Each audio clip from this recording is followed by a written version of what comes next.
आइए, इसके पहले हमने स्वर का कितनी संख्या होती है मैंने आपको बता दिया है। आज हम एक नए टॉपिक पे चलते हैं, स्वरों का वर्गीकरण। सबसे ज़्यादा प्रश्न जो भी आए हैं एग्ज़ाम में, चाहे आपके यूपीएसआई के हो गए, पेट के हो गए, पेट तो अभी होने वाला है, दरोगा और जितने भी एग्ज़ाम हैं, वनडे एग्ज़ाम से लेकर टीजीटी पीजीटी, जहाँ भी व्याकरण पूछा जाता है वहाँ पे सबसे ज़्यादा प्रश्न इसी से उठाए जाते हैं। किससे? स्वरों का वर्गीकरण से। आइए एकदम हम सरल तरीके से आपको समझाते हैं कि स्वरों के वर्गीकरण में क्या क्या आते हैं, कैसे प्रश्न पूछते हैं और आप लोग कैसे सही करेंगे। बहुत ध्यान से देखिए। सबसे पहले आइए देखते हैं स्वरों के वर्गीकरण में। सबसे पहले उच्चारण स्थान के आधार पर, उच्चारण स्थान के आधार पर स्वरों का भेद। उच्चारण मतलब जो हम उच्चारित करते हैं, जैसे बोलते हैं, ये हम क्या कर रहे हैं, हम पढ़ा रहे थे, एक उच्चारण कर रहे हैं। उच्चारण के आधार पे हम स्वरों को कैसे बांटते हैं, हमने पहले ही बताया है। स्वर की संख्या 11 है। इसी 11 स्वर को हम अलग अलग में रखेंगे कि कौन से स्वर किस उच्चारण स्थान से बोले जाते हैं। समझ गए आप लोग? अब देखिए, सबसे पहले आता है कंठ। कंठ का अर्थ होता है गला। नीलकंठ आपने सुना ही होगा, भगवान शिव को, शंकर को नीलकंठ कहा जाता है। इससे पीछे कहानी भी पढ़ी होगी। कंठ मतलब गला।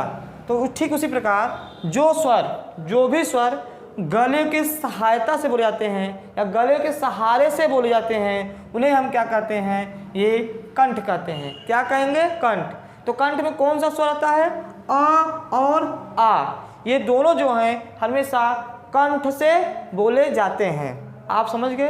परीक्षा में अभी मैं बताऊंगा कि परीक्षा में प्रश्न कैसे पूछे जाते हैं। फिर इसको देखते हैं। दूसरे नंबर पर क्या है? तालु। तालु हम किसे कहते हैं?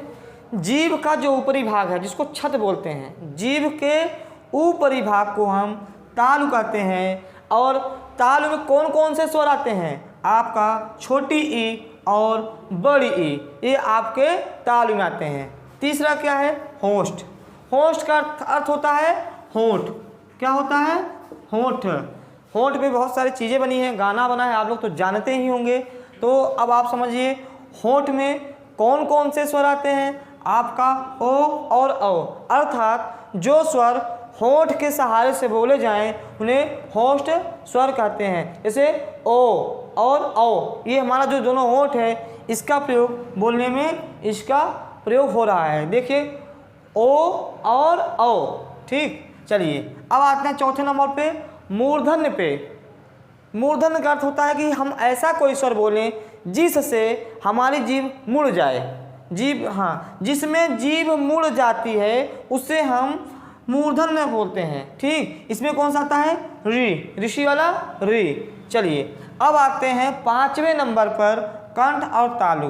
कंठ और तालु का मतलब यह होता है जो गले से और जीभ के सहारे से, जो गले और जीभ के सहारे से बोला जाए उसे हम कंठ और तालु कहते हैं।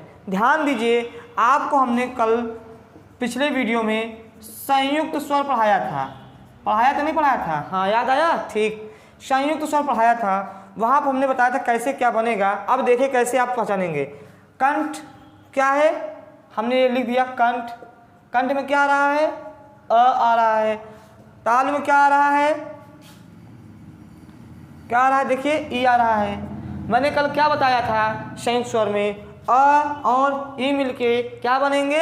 ए बनेंगे। वही चीज़ यहाँ पे आया हुआ है। अब आप समझ गए होंगे कि ए और ए कैसे हुआ है।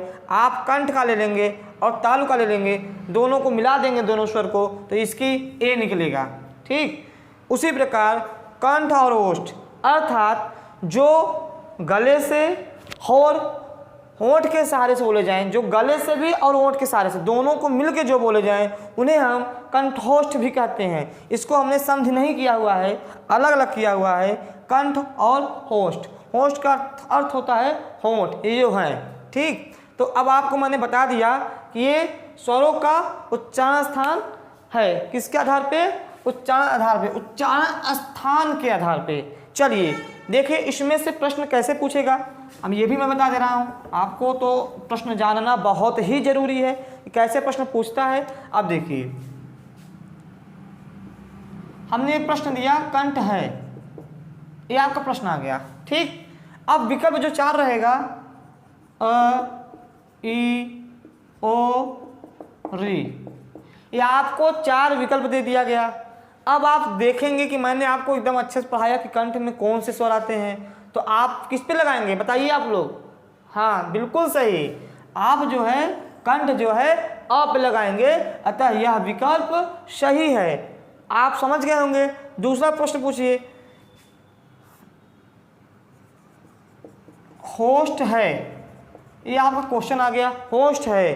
अब आपको दे दिया गया ई दे दिया गया, ये दे दिया गया, ऊ दे दिया गया और ओ दे दिया गया। अब देखिए ये 4 विकल्प हमने आपको दे दिया है। अब आप देखिए कि कौन सा इसमें सही है। तो मैंने बताया था कि सुचित सर ने बताया था जब मेरा आप वीडियो देखेंगे कि जो है होस्ट है, जो होंठ के सहारे से बोले जाते हैं, होंठ के सहारे से क्या बोले जाते हैं, ओ और औ। तो पकड़ लेंगे आप तुरंत कौन सा सही है, ये बिल्कुल सही, आपका ये सही है। तो ऐसे ही एग्जाम में प्रश्न पूछे जाते हैं और पूछे जाएंगे भी, तो आप लोग जरूर इसको देखिए ध्यान से। और कोई समस्या हो अगर आपको नहीं समझ में आता तो वीडियो बार बार देखें। और उससे अच्छा यह है कि आप लोग जब भी वीडियो देखें एक पेन और कापी लेके बैठें, ताकि जो चीज़ कुछ चीज़ें नोट भी करते जाएं, ताकि आपको बार बार वीडियो पास करने की जरूरत ना पड़े। अब देखिए हमने पहला बता दिया। अब दूसरा देखिए, दूसरा क्या है, उच्चारण स्थान का, हाँ जिह्वा के आधार पर। अब देखिए जिह्वा के आधार पर स्वर के भेद, इससे बहुत प्रश्न आता है, बहुत ही ज़्यादा प्रश्न आता है। अभी मैं आपको एकदम एक ट्रिक बताएंगे इस पे, एकदम सरल तरीके से, आप कभी नहीं भूलेंगे, गारंटी मेरी है कि अगर आप उस ट्रिक को याद कर लेंगे तो जिह्वा के आधार पे स्वर में कौन कौन से भेद होते हैं, कौन कौन से आते हैं, आप कभी नहीं भूलेंगे। मेरा इतना आप गारंटी है, बस आप उसको समझिए। देखिए अब एक चीज़ ध्यान दीजिएगा, अब जितना भी हम स्वरों का वर्गीकरण करेंगे, बस उच्चारण स्थान में ही री का प्रयोग हो रहा था, ये ध्यान दीजिएगा, उच्चारण स्थान में ही री का प्रयोग हो रहा था। अब जो है जितने भी उच्चारण स्थान आएंगे री का प्रयोग नहीं होगा। इस चीज़ पे भी आप ध्यान दीजिएगा। एक क्वेश्चन और मैं बताना चाह रहा हूँ, थोड़ा जान लीजिए कि एक क्वेश्चन बहुत पूछा है, मैं आपको बता दूँ कि एक उच्चारण स्थान दंत होता है। दंत का अर्थ होता है जो दांत के सहारे से बोले जाएं, उन्हें हम दंत कहते हैं। वी को दंत मंजन सुना ही है, बहुत सारे मंजन। दंत मतलब दांत, जो दांतों के सहारे से बोले जाएं। तो ध्यान दीजिएगा, सबसे इम्पोर्टेंट क्वेश्चन है, कोई भी स्वर जो है दांत के सहारे से नहीं बोला जाता है। इसलिए हमने जब कंठ, ताल, दंत, मूर्धा पढ़ाया, आपको ये दंत उसमें नहीं लिखवाया। ये आप जब व्यंजन पढ़ेंगे तब दंत का प्रयोग वहाँ होगा।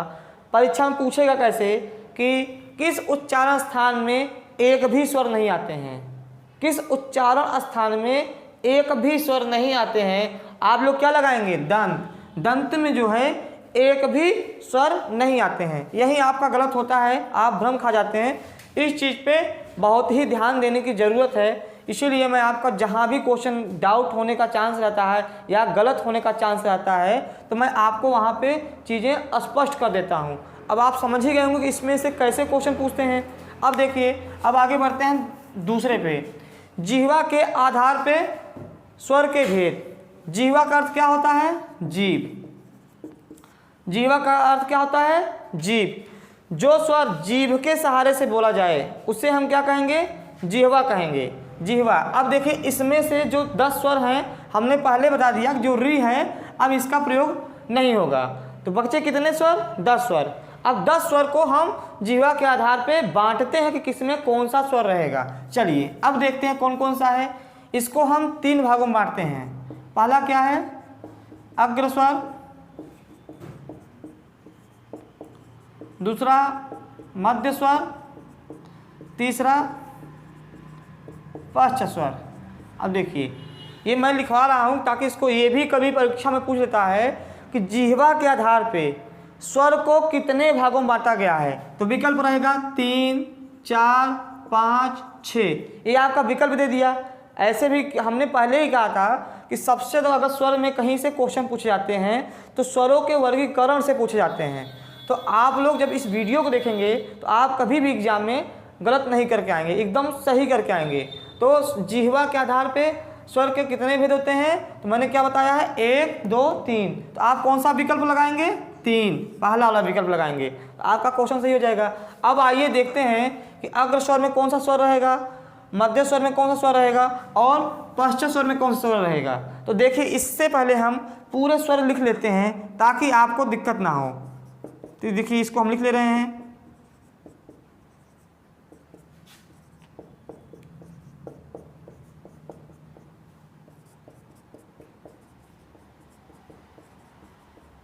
हमने पहले ही कहा था कि री को छोड़ के बाकी सारे स्वर लिखे जाएंगे। अब देखिए, अग्र का अर्थ होता है कि जिस स्वर को जीभ के आगे के भाग से बोलते हैं, ये टंग, ठीक।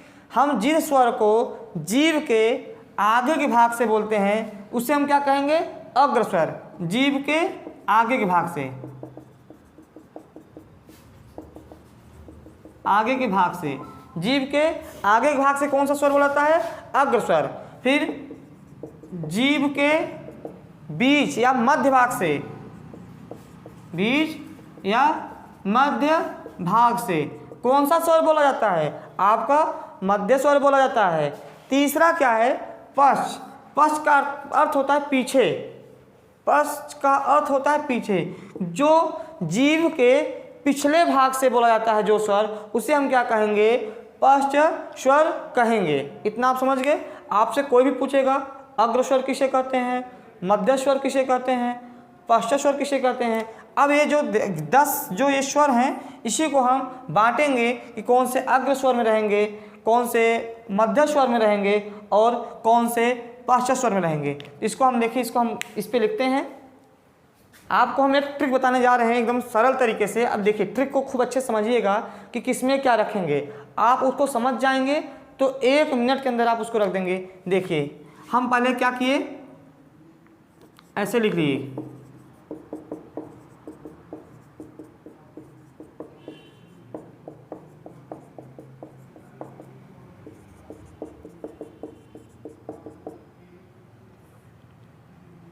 ये हमने लिख लिया। अब देखिए, अब हमको क्या करना है कि अग्र स्वर, मध्य स्वर और पश्चात स्वर में रखना है। हम नीचे ये लिख ले रहे हैं, अग्र स्वर, मध्य स्वर और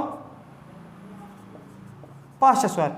अब ये तीनों स्वर में हमें ये रखना है। अब मैं आपको समझाने जा रहा हूँ कि कैसे आप जानेंगे कौन सा स्वर किसमें रखना है। चलिए, अब देखिए, पहला और दूसरा छोड़ करके मध्य स्वर में केवल अ आता है। यही जो है इकलौता है जो केवल मध्य स्वर में आता है। तो आप लोग को इसमें कोई भी दिक्कत नहीं हो याद करने में, क्योंकि ये सिंगल है, अकेला है जो कि मध्य स्वर में आता है, ठीक। अब देखिए, ये खत्म हो गया।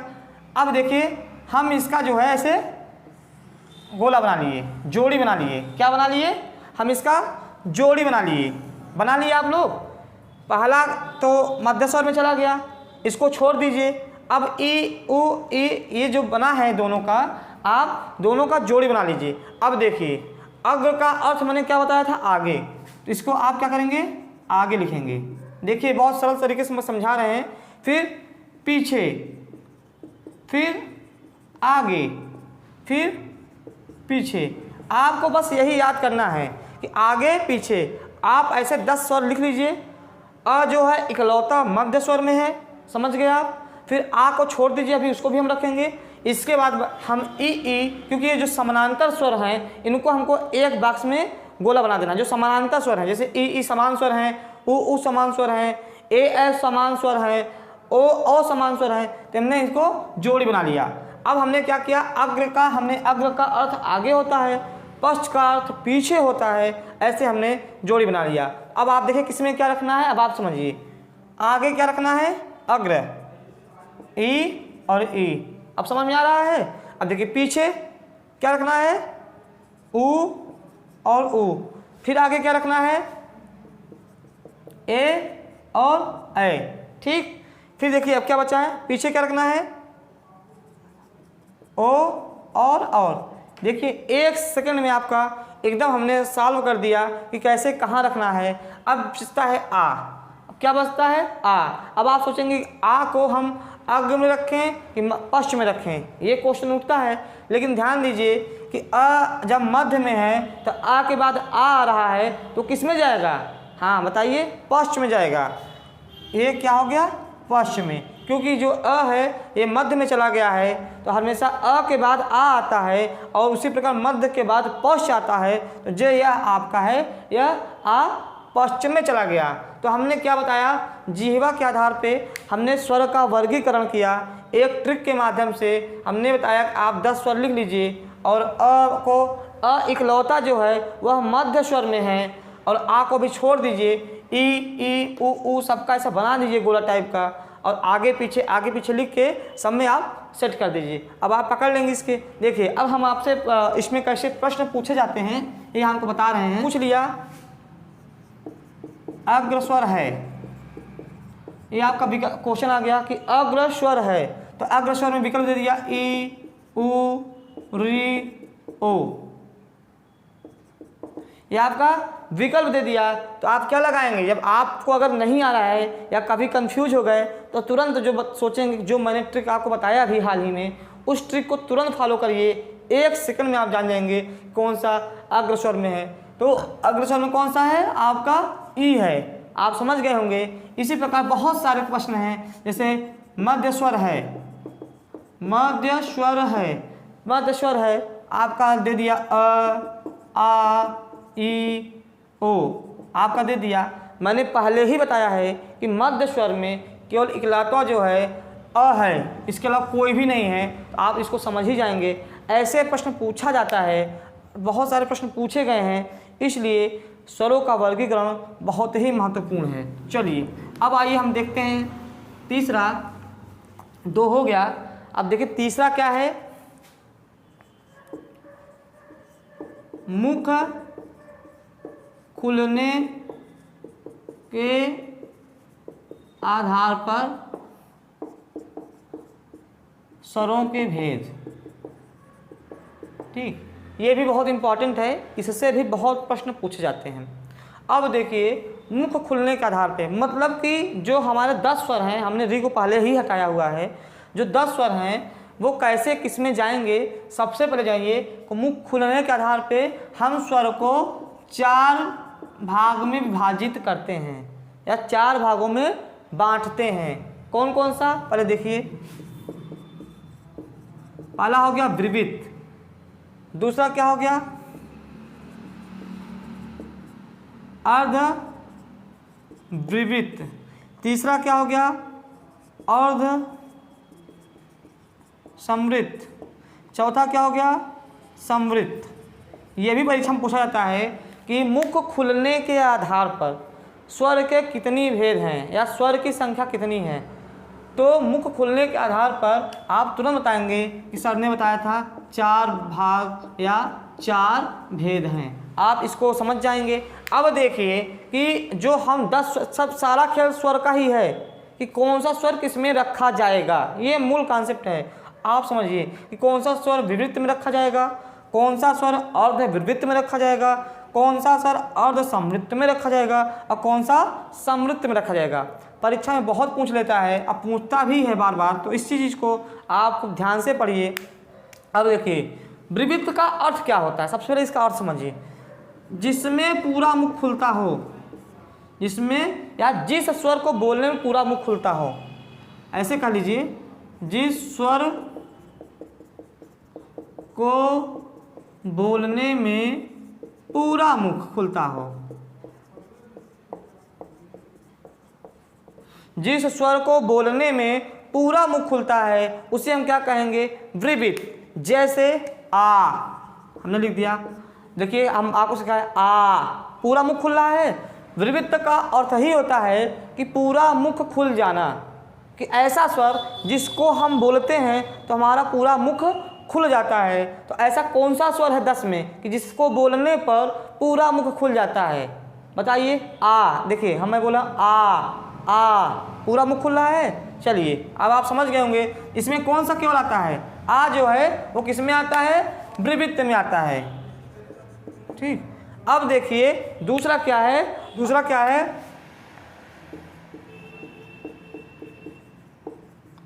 अर्धविवृत, दूसरा ये है, मतलब कि विवृत की अपेक्षा, आप कह सकते हैं कि विवृत की अपेक्षा जिसमें कम मुख खुले, विवृत की अपेक्षा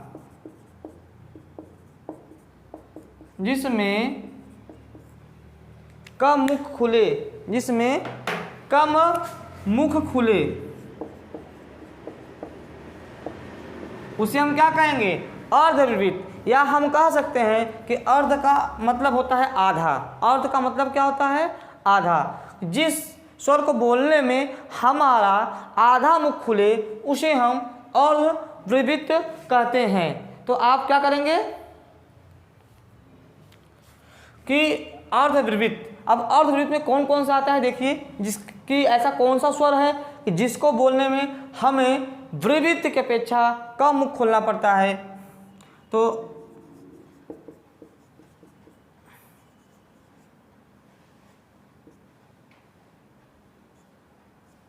देखिए अब देखिए ए औ, देख रहे हैं, इसमें क्या है कि विवृत की अपेक्षा अधिक कम मुख खुलना पड़ रहा है। विवृत में क्या था कि पूरा मुख खुलता है, मैंने बता दिया, आ इकलौता जो है उसी में है। फिर दूसरा क्या है, अर्धविवृत, जिसमें मुख जो है आधा खुले उसे हम अर्धविवृत कहते हैं। जैसे विवृत की अपेक्षा कम मुख खुले, इसमें कौन कौन से थे, अ, ए और औ। इसमें क्या आ गया, अ, ए, औ। इसमें आपका मुख जो है विवृत की अपेक्षा थोड़ा कम खुल रहा है। आइए तीसरा हम देखते हैं, अर्धसमृत। तीसरा क्या है, अर्धसमृत। देखिए इसमें जो है अर्धविवृत की अपेक्षा थोड़ा सा कम मुख खुलता है। किसमें, अर्धविवृत की अपेक्षा थोड़ा सा कम मुख खुलता है।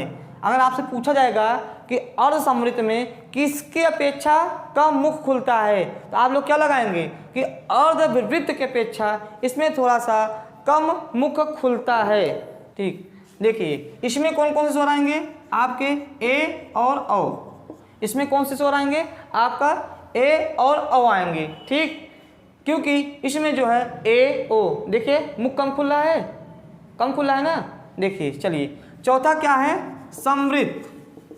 समृत जो है इसमें मुख जो है एकदम न के बराबर खुलता है या सबसे कम मुख खुलता है। आप लोग समझ गए होंगे, विवृत में सबसे ज़्यादा मुख खुलता है और समृत में सबसे कम मुख खुलता है। इसमें क्या क्या है, ई उ और उ। हाँ ठीक है, ई उ उ, ये आपका बड़ा हो गया, ये हो गया। ठीक, अब आपको मैंने बता दिया, अब थोड़ा सा हम लिख दे रहे हैं ताकि आपको भ्रम ना हो शुरू से।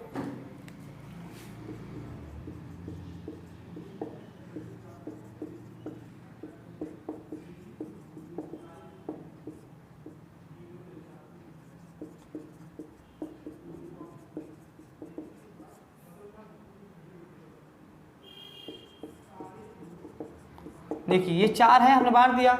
इसमें जो है सबसे ज़्यादा मुख खुलता है, इसमें थोड़ा कम खुलता है, इसमें और कम खुलता है और इसमें न के बराबर खुलता है। एकदम स्पष्ट। इसमें मैंने आ लिख दिया है क्योंकि पूरा खुलेगा। इसमें अ, ए और औ, ये हो गया आपका। ठीक, आप समझ गए होंगे। इसमें जो है ए और ओ, ये हो गया। और चौथे में क्या है, ई और उ, ये हमारा चार है।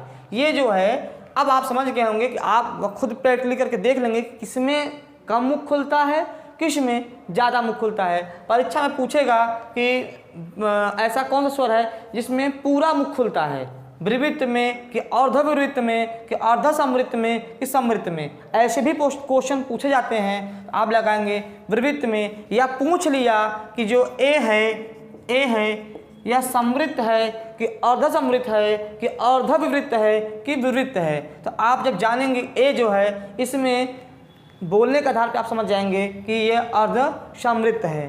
फिर बहुत सारे क्वेश्चन फिर पूछ लिया कि सबसे कम मुख किस में खुलता है, ये आपको चार विकल्प दे देगा। तो आप क्या लगाएंगे, समृत में। तो आप समझ गए होंगे कि इसमें क्या क्या है। अब इसमें जो भी अगर आपको डाउट हो तो आप पूछ सकते हैं कमेंट बॉक्स में। और चलिए होठों के आधार पर स्वर वर्गीकरण, होठों के आधार पर स्वरों का वर्गीकरण। देखिए अभी तक मैंने आपको बताया कि जिह्वा के, मैंने अभी इसके पहले उच्चारण स्थान के आधार पर स्वर का भेद बता दिया, जिह्वा के आधार पर स्वर का भेद बता दिया, और मुख खुलने के आधार पर स्वर का भेद बता दिया, और ये जो अंतिम है ये होठों के आधार पर स्वरों का वर्गीकरण है। ठीक, तो पहला क्या है, पहला आप देखिए कौन से कौन दो प्रकार के हैं, कौन कौन से दो प्रकार के हैं, वृत्तमुखी और अवृत्तमुखी, अवृत्तमुखी या वृत्तमुखी।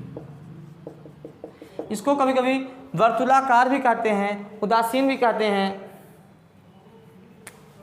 वृत्तमुखी को वर्तुलाकार भी कहते हैं, वर्तुलाकार भी कहते हैं, और इसको अवर्तुलाकार, अवर्तुलाकार या उदासीन, ये परीक्षा में पूछा जाता है कि अवृत्तमुखी को उदासीन स्वर भी कहते हैं। ठीक, क्या कहते हैं, उदासीन स्वर भी कहते हैं। अब हम होठों के आधार पे, होठ कितने हमारे, 1 और 2, तो इस आधार पे कितने हो गए, 2 भाग। ऐसे ही होठों के आधार पर हम स्वर को 2 भागों में विभाजित करते हैं। अवृत्तमुखी जिसको हम उदासीन स्वर भी बोलते हैं या अवर्तुलाकार बोलते हैं, दूसरा क्या है, वृत्तमुखी जिसको हम वर्तुलाकार कहते हैं। अब देखिए इसमें कौन कौन सा है, आपका कौन कौन सा है, देखिए पहले हम देख रहे हैं,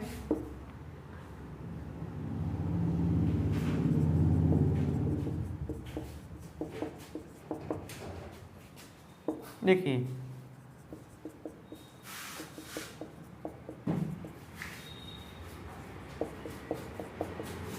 ये हमारा क्या है कि ऐसा स्वर जिसको हम होंठ के सहारे से ना बोलें, ठीक है, उसको हम अवृत्तमुखी कहते हैं। और वृत्तमुखी में क्या होता है कि हमारा जो मुख है वो वृत्ताकार हो जाता है, वृत्ताकार से ओ, ये वृत्ताकार बन गया।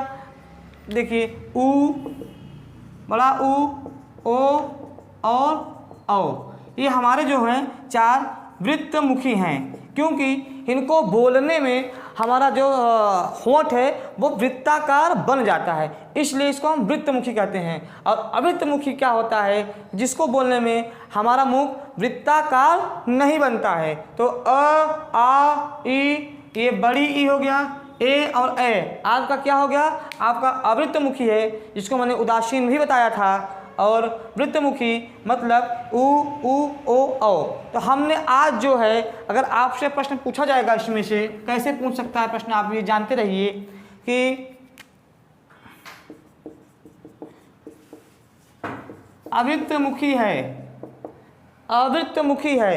अब आपको हमने ए दे दिया, ठीक, और ई दे दिया, ओ दे दिया, उ दे दिया, ठीक, ऐसे प्रश्न हम दे दिए अगर आपको, तो आपको जब मैंने बताया हुआ है कि कौन सा अवृत्तमुखी है और कौन सा वृत्तमुखी है, तो आप इसको जान भी गए होंगे। ये जो आज हमने जो है स्वर के बारे में, स्वर के विषय में पूरा एकदम बता दिया है कि स्वर की संख्या कितनी होती है, और ह्रस्व स्वर, दीर्घ स्वर, प्लुत स्वर से कैसे प्रश्न पूछे जाते हैं, और उससे भी इम्पॉर्टेंट या महत्वपूर्ण चीज़ स्वरों का वर्गीकरण। मैंने स्वरों का वर्गीकरण जितने भी प्रकार से हो सकते थे, जैसे भी एग्जाम में पूछे जाते हैं, अब जहाँ से प्रश्न उठाते हैं, हमने ट्रिक के माध्यम से आपको समझाया और कुछ उदाहरण खुद बोल करके समझाया कि कैसे बोला जाता है। अब आप लोग इस वीडियो को देखिए और उसको कॉपी पेन के साथ लिखिए भी, क्योंकि अब आप लोग एक चीज़ और ध्यान दीजिए कि द एक्सीलेंट एकेडमी में आप गूगल प्ले स्टोर पर जा करके इसको आप इंस्टॉल करिए, और जो भी कोर्स आपको करना हो, जिस भी कोर्स के लिए आप अवेलेबल हों, उसकी तैयारी करिए और जुट जाइए। हमारी एक बेहतरीन टीचर की टीम आप लोग को सफलता दिलाने के लिए एकदम प्रयासरत है। तो आप भी मेहनत करिए, हम भी मेहनत करें, और कल के नए टॉपिक पे हम व्यंजन से शुरुआत करेंगे, कहाँ से व्यंजन के प्रश्न उठते हैं, व्यंजन में क्या क्या आता है, तब हम आगे बढ़ेंगे। तब तक के लिए धन्यवाद।